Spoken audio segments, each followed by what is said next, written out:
হযরত মুহাম্মদ সাল্লাল্লাহু আলাইহি ওয়াসাল্লামের লাশ চুরির ঘটনা। মানব ইতিহাসে নবী ও রাসূলগণ ছিলেন মানবতার আলোকবর্তিকা।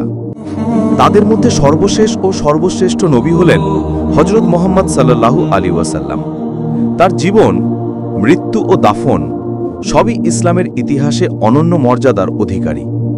মৃত্যুর পরও তার দেহ মুবারক আল্লাহ তাআলা বিশেষ রহমতে রক্ষা করেছেন এমনভাবে যা মানুষকে বিস্মিত করে।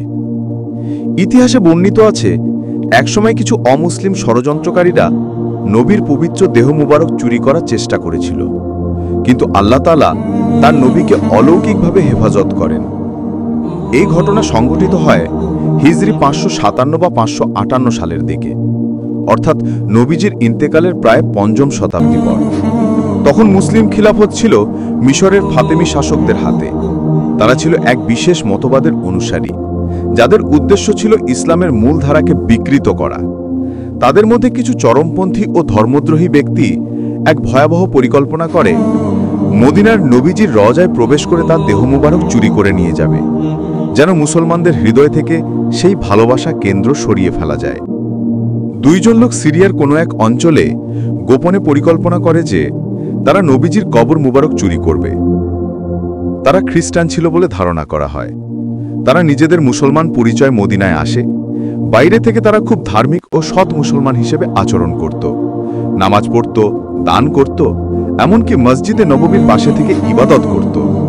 তাদের প্রকৃত উদ্দেশ্য ছিল রওজা শরীফের নিচে গোপনে সুড়ঙ্গ খনন করা। তারা কয়েক রাত ধরে মসজিদে নববীর পাশে ঘর ভাড়া করে সেখানে থেকে কাজ শুরু করে।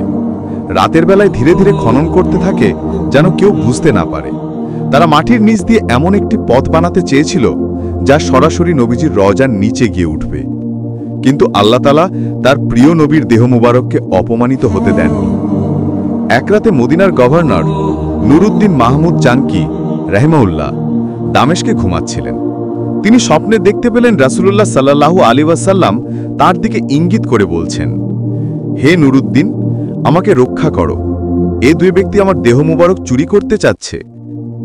নুরুদ্দিন মাহমুদ জাঙ্কি ঘুম থেকে চমকে উঠলেন।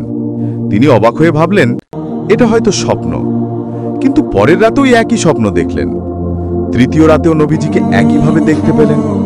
এবার তিনি নিশ্চিত হলেন যে এটি কোনো সাধারণ স্বপ্ন নয়, বরং আল্লাহর পক্ষ থেকে একটি সতর্ক বার্তা। তিনি সঙ্গে সঙ্গে কয়েকজন বিশ্বস্ত সহচর নিয়ে দ্রুত মদিনার উদ্দেশ্যে রওনা হন। কারো কাছে কিছু না জানিয়ে তিনি রাত দিন এক করে সফর করতে থাকেন। মদিনায় পৌঁছে তিনি সোজা রওজা শরীফে গিয়ে সালাম পেশ করেন এবং মদিনাবাসীদের একত্র করেন। তিনি জানান যে নবীজির দেহ মুবারক চুরি করা ষড়যন্ত্র হচ্ছে।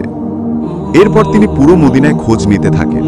তিনি বললেন, এখানে এমন কোনো নতুন লোক আছে কি যারা সম্প্রতি এসেছে এবং খুব ইবাদত করে?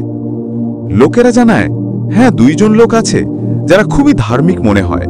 তারা মসজিদে নববীর পাশে বাসা নিয়েছে এবং রাত দিন নামাজ পড়ে। নুরুদ্দিন মাহমুদ সেই 2 ব্যক্তির ঘরে গিয়ে তল্লাশি চালানোর নির্দেশ দেন।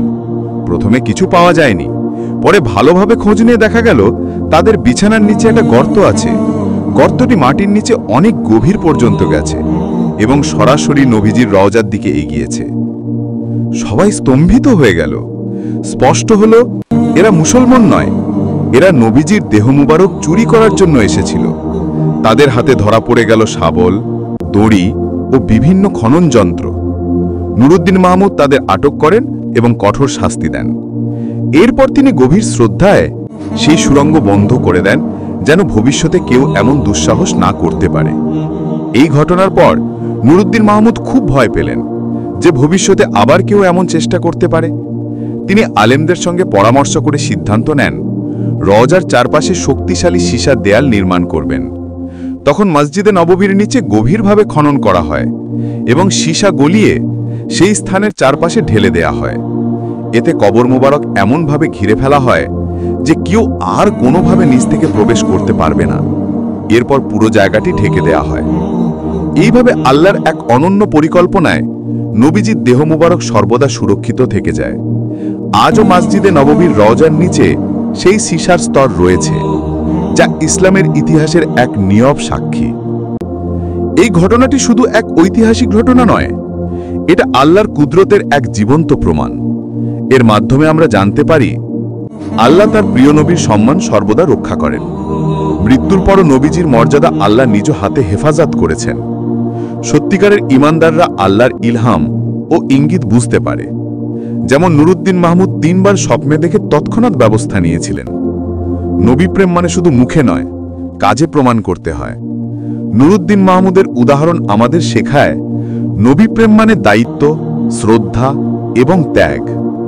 হযরত মুহাম্মদ সাল্লাল্লাহু আলাইহি ওয়াসাল্লাম পৃথিবীর শ্রেষ্ঠ মানব। তার দেহ মুবারক, শিক্ষা ও স্মৃতি আল্লাহ তাআলা কিয়ামত পর্যন্ত রক্ষা করবেন। যারা তার ভালোবাসায় নিজেদের জীবন উৎসর্গ করেছে, আল্লাহ তাদেরও সম্মানিত করেছেন। নবীজির দেহ মুবারক চুরি করার ব্যর্থ চেষ্টা ইতিহাসে একটি বিরল ঘটনা, যা প্রমাণ করে যে আল্লাহর প্রিয়জন কখনো অপমানিত হতে পারেন না। তার দেহ, তার শিক্ষা, তার স্মৃতি সবই চিরদিন অক্ষয় ও অমর থাকবে।